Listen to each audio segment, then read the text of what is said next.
नमः सिद्धेभ्यः शुद्धात्मने नमः। नमो जीर्णाणम। सभी को सादर शुद्धात्म वंदन। आज कार्तिक कृष्ण नवमी का यह शुभ मंगल पावन दिवस है।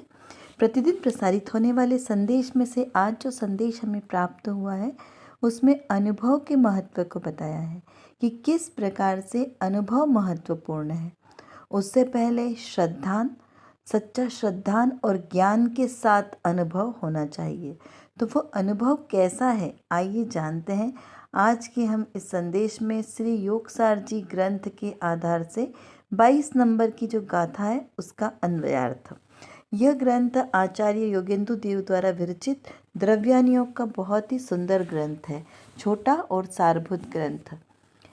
यहाँ पर लिखा है कि जो परमात्मा सो ही मैं, जो मैं सो परमात्मा, ऐसा जान के योगी जन तज विकल्प बहिरात्म। ऐसा जानकर विकल्प का त्याग करते हैं। कौन? योगी जिन। मोक्ष के लिए निश्चय से ये जान, जो परमात्मा है वही मैं हूँ, तथा जो मैं हूँ सो ही परमात्मा है। ऐसा जानकर और कुछ भी विकल्प मत कर। इस प्रकार से यहाँ पर विकल्पों को छोड़ने की प्रेरणा दी है। यहाँ पर ऐसा क्यों कहा? क्योंकि विकल्प ही संसार का कारण है। जितने विकल्प होंगे, जितने संकल्प होंगे, उतने नए नए कर्म बंधेंगे, और नए नए कर्म बंधेंगे तो उदय में आएंगे। इसीलिए क्या कहा कि सबसे पहले उन विकल्पों को ही खत्म कर दो जिनके कारण भव भ्रमण होता है। जैसे यदि कोई हमारे यहाँ वृक्ष लग जाए बड़ा, और वो वृक्ष हमें नहीं चाहिए, उससे हमें घर में परेशानी होती है, तो हम क्या करते हैं? उस वृक्ष को हटा देंगे। तो उस वृक्ष को हटाने के लिए क्या करेंगे? बड़ा वृक्ष है तो उसकी एक पत्तियों को पहले तोड़ेंगे, फिर उसकी शाखाओं को तोड़ेंगे, फिर उसके तने को हटाएंगे। क्या इस प्रकार से वृक्ष को हटाएंगे? नहीं। क्या करेंगे? सबसे पहले उसकी जड़ पर प्रहार करेंगे, तो जिससे वो वृक्ष एक ही बार में हट जाएगा। इतनी अलग अलग मेहनत करने की आवश्यकता नहीं पड़ेगी। तो वैसे ही ये संसार रूपी वृक्ष है ना। इस संसार रूपी में 4 गतियाँ और 84 लाख योनियों रूपी पूरा ये वृक्ष है। तब हम क्या एक एक गतियों को, एक एक योनियों को हटाएंगे? नहीं, संसार का जड़ मूल से नाश करना है। जड़ मूल से संसार का नाश करेंगे तो फिर से संसार में परिभ्रमण नहीं होगा। और उसका कारण क्या है? विकल्प, संकल्प विकल्प। ये एक एक समय के, प्रति समय के परमाणु जो हमारे कर्माण वर्गण है ना, वो ग्रहण करता है जीव। क्या करता है जीव प्रति समय चारों ओर से कर्माण वर्गणाओं को ग्रहण करता है। अभी कर्माण वर्गणा क्या है? कर्म के परमाणु, कर्म का वो सबसे छोटा परमाणु, उसको कहा कर्माण वर्गणा। तो ऐसे उन एक एक दो परमाणुओं का एक समूह, उससे मिलकर बनती है वर्गणा। क्योंकि परमाणु एक अकेला नहीं रहता है, वो एक ग्रुप में ही होता है। क्योंकि एक समय में हम कोई एक कर्म तो बांधते नहीं हैं। प्रति समय 7 कर्म निरंतर बंधते हैं। एक आयु कर्म ही अपने अपने समय के अनुसार बनता है, बाकी 7 कर्म निरंतर बनते हैं।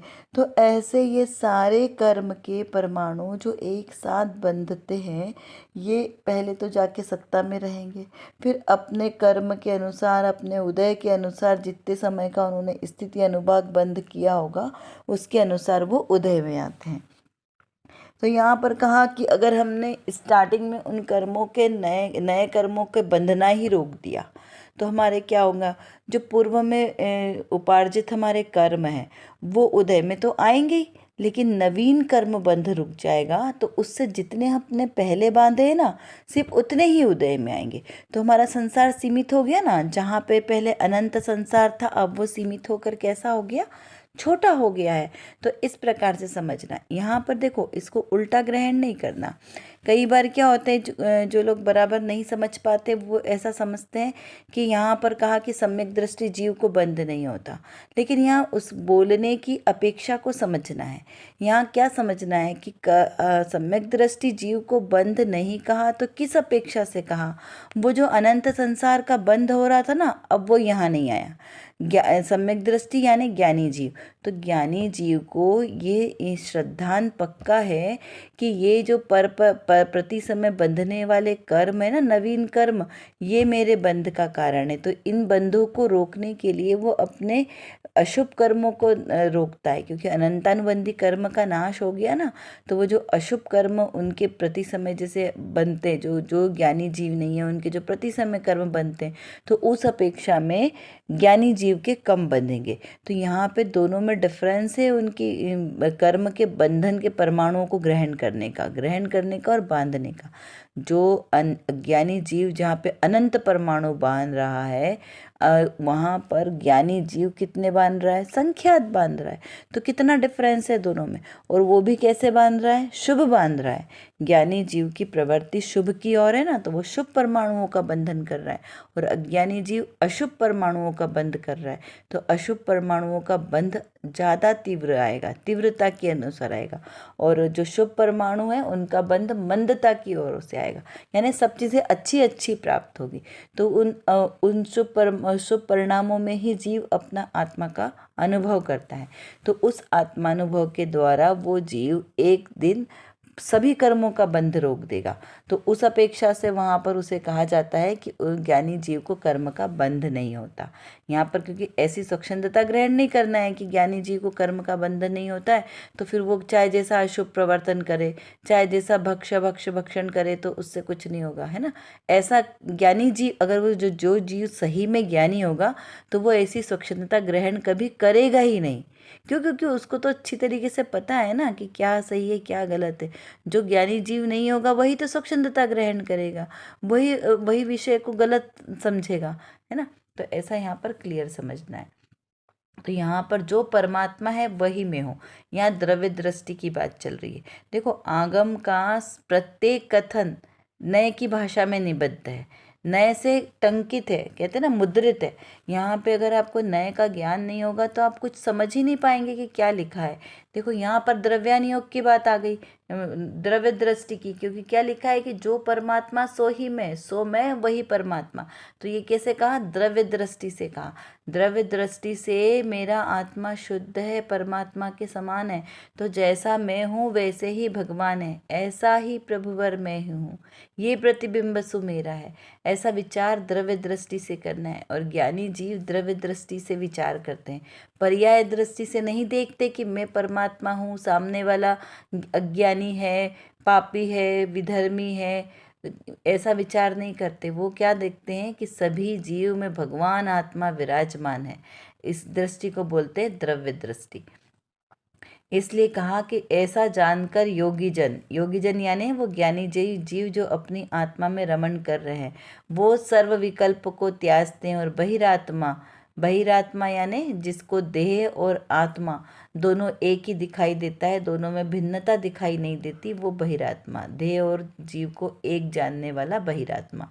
तो ऐसे मोक्ष के लिए निश्चय से जानना, किसको जानना? मेरे स्वयं आत्मान को।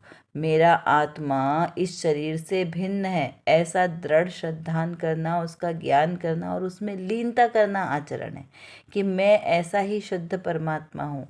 और क्या करने वाला हूँ? मैं मोक्ष स्वरूपी हूँ। संकल्प विकल्प करने वाला मैं नहीं, ये तो पर्याय का काम है। और मैं इस पर्याय से भिन्न एकमात्र ज्ञायक स्वभाव जीव द्रव्य हूँ।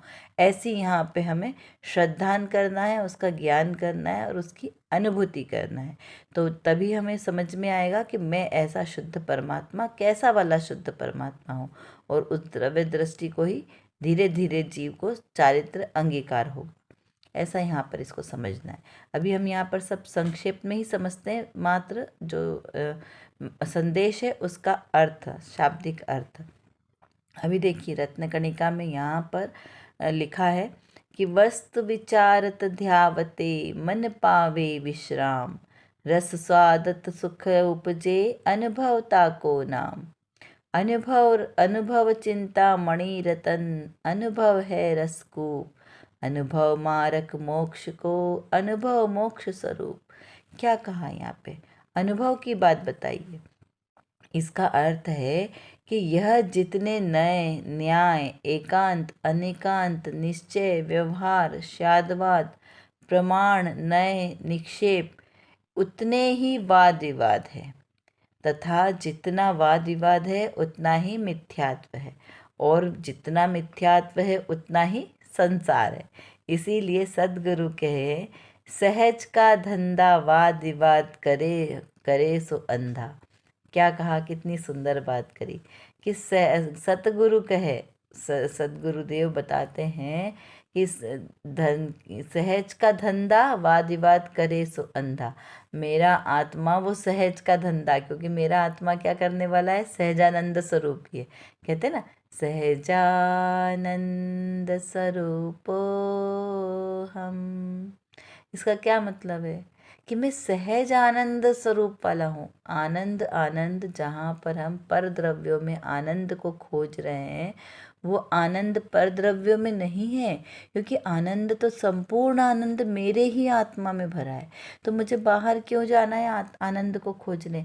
तो सहज स्वभाव ही मेरा है आनंद आनंद वाला, है ना। जैसे नमक का सहज स्वभाव क्या है, खारापना। तब खारापना नमक में किसी को मिलाना पड़ता है क्या? शक्कर में मिठास उसका सहज स्वभाव है, तो शक्कर में किसी ने मिठास भरी है क्या? किसमें मिठास डाले? नहीं, ये उसका सहज स्वभाव है। तो वहाँ हमें विकल्प नहीं करना, किसी चीज़ को मीठा करना है तो उसमें बस शक्कर डाल दो, तो वो अपने आप ही वो चीज़, दूसरी भी चीज़ मीठी हो जाएगी। सहज स्वभाव है ना। ऐसा ही मेरा स्वभाव कैसा है, मात्र जानना जानना जानना। कुछ विकल्प करना, संकल्प विकल्प करना, वाद विवाद करना मेरा स्वभाव ही नहीं है। तो फिर हम क्यों हम अपने स्वभाव के विपरीत कार्य करते हैं? ये हमें बहुत शांति से विचार करना है कि जब मेरा स्वभाव मात्र ज्ञाता दृष्टा रहना है, तो मैं पर द्रव्यों में क्यों संकल्प विकल्प करते हैं?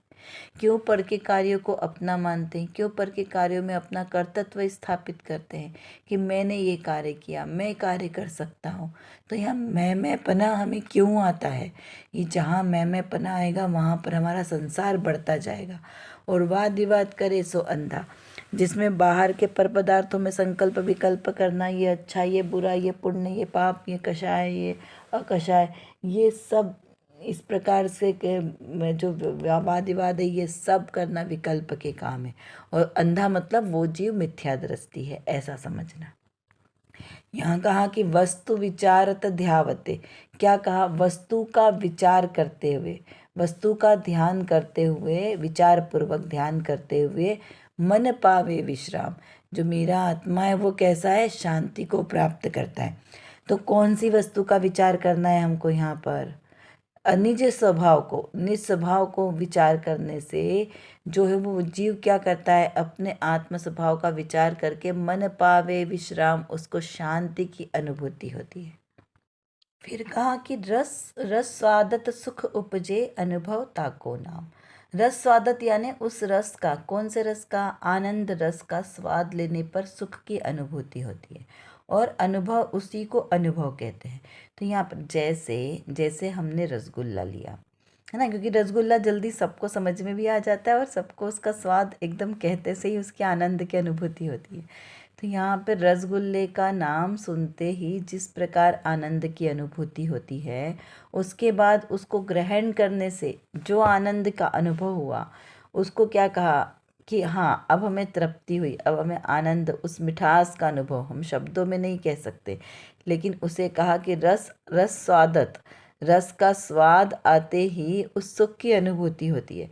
तो वैसे ही हमें कौन से सुख की बात चल रही है यहाँ पे? वो शाश्वत सुख की बात चल रही है, जिसका अनुभव आने से जो सम्यक दृष्टि जीव आत्मा का अनुभव करते हैं सामायिक के काल में, तो उस काल में जो उन्हें वो अनुभव में आता है अपना भगवान स्वरूपी आत्मा, उसकी बात यहाँ पर चल रही है कि उसका एक बार स्वाद लेने से, उस आनंद की अनुभूति लेने से सारा मन शांत हो जाता है, और उसके बाद कोई संकल्प विकल्प बचते ही नहीं है, शेष ही नहीं रहती, सारी शंकाओं का समाधान हो जाता है। कब? जिनेंद्र भगवान के दर्शन करने मात्र से, क्योंकि वो सर्वज्ञ ज्ञानी है।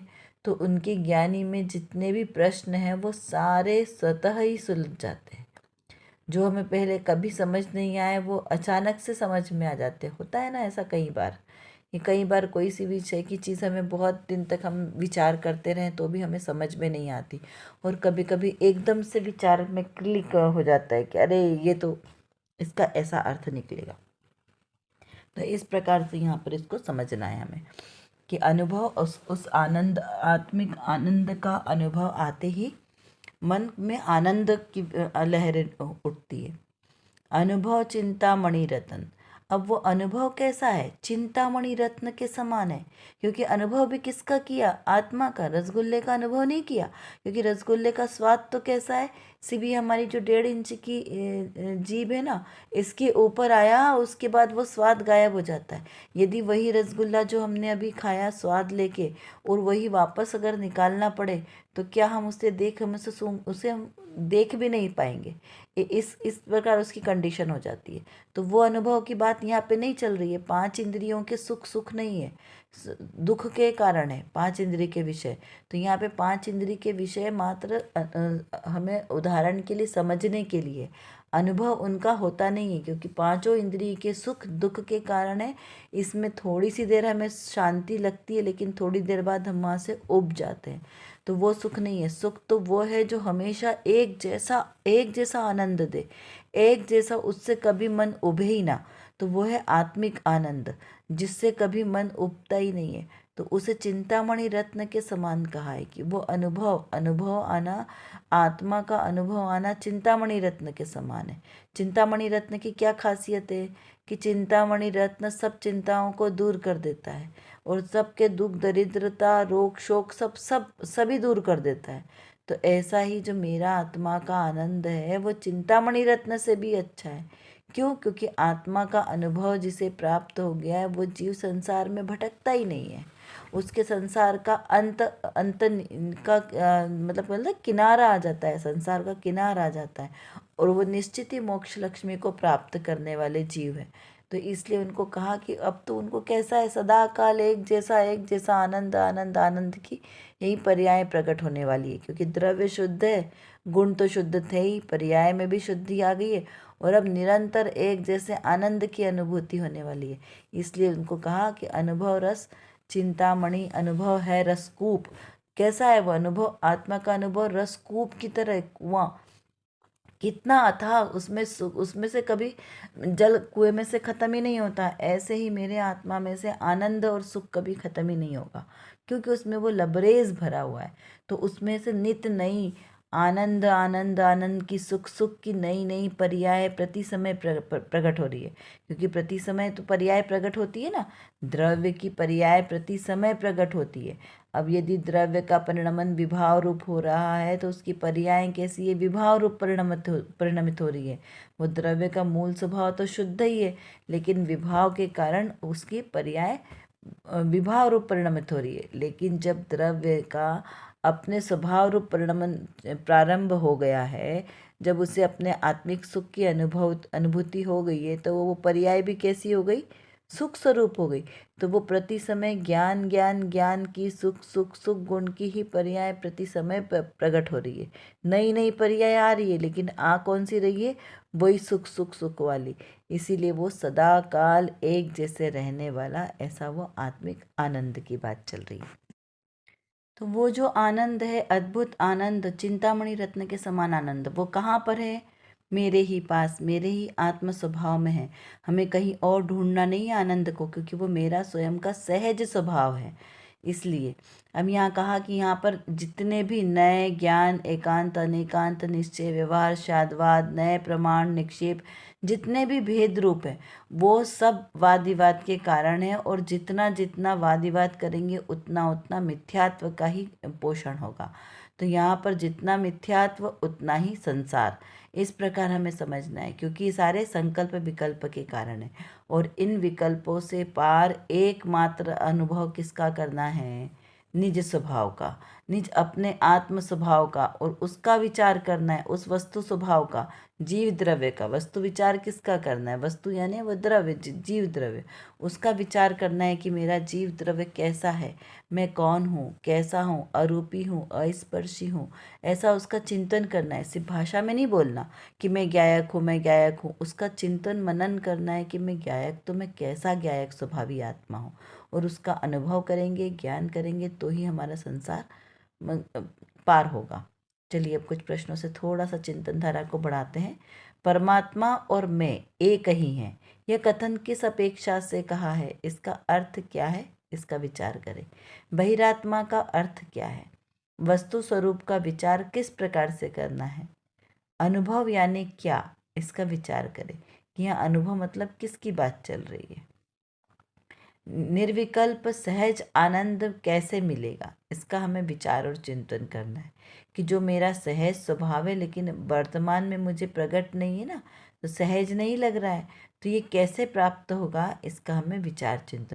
कर विचार तो पाम, हम जितना विचार करेंगे उतना ही हमारा विषय क्लियर होगा, क्योंकि हमारे पास समय की कमी है और जानना बहुत ज़्यादा है। और किसको जानना है? अपने ही ज्ञायक स्वभाव को जानना है। तो जब तक हम अपने इस ज्ञायक स्वभाव को नहीं जानेंगे तब तक हमारा कोई भी कार्य सिद्ध नहीं हो सकता। तो एकमात्र जो मेरे अंदर मतलब मेरे आत्म स्वभाव में जो ज्ञान नाम का विशेष गुण है, इस गुण को एकमात्र अपने ज्ञायक स्वभाव को जानने में लगाएं तो निर्विकल्प दशा की प्राप्ति होगी। और इस निर्विकल्प दशा के ही आश्रय से हमें शाश्वत सुख की प्राप्ति होगी। तो वो शाश्वत सुख हमें प्राप्त हो, इसीलिए पुरुषार्थ करना आवश्यक है। उसके लिए व्यवहार से तो सच्चे वीतरागी देवशास्त्र गुरु का आश्रय लेना योग्य है, और निश्चय नय से मेरी निज शुद्धात्मा का आश्रय लेना ही सर्वश्रेष्ठ उपाय है। अभी के लिए बस इतना ही। विशेष चर्चा हम आगे की कक्षाओं में करेंगे।